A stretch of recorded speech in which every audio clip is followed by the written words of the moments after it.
وأنا أضرب لك مثال. تفضل. أبى أضرب قصة قد يستغرب الجمهور منها ولكنها حقيقة.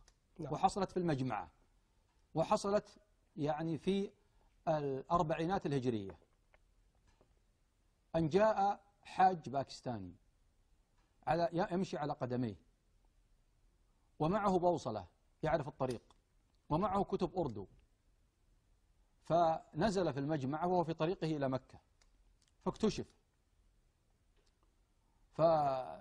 يعني انتشر خبره، وبعد استجوابه من المشايخ وقتها تبين أنه ساحر، لأن معه حديدة تتجه اتجاه واحد وين ما درتها، وأن معه طلاسم لأن الكتب أردو وهم يعرفون الأردو، فحكم عليه قضاء بالقتل فقتل في المجمعة. طبعا هذا الحدث حقيقة وموجود، والذي قتل حي، القاتل الذي نفذ حكم الشرع فيه، ما يسمى بحكم الشرع فيه، حي، يعني ممكن الرجوع إليه. الكلام هنا لما أقول هذه الحادثة على غرابتها، اليوم في مواجهة ما عندنا من تطورات وعندنا مستجدات، هناك مواقف تتشابه مع الحالة هذه نسبة إلى حالاتنا اليوم.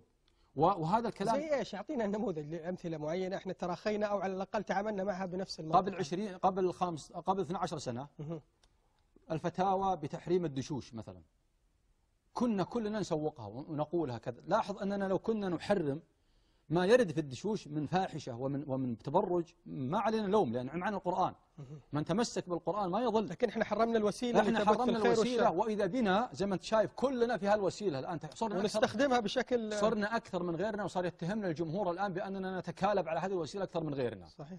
يعني هذا امر يعني تحصيل حاصل. الاشياء واشياء الى اخره.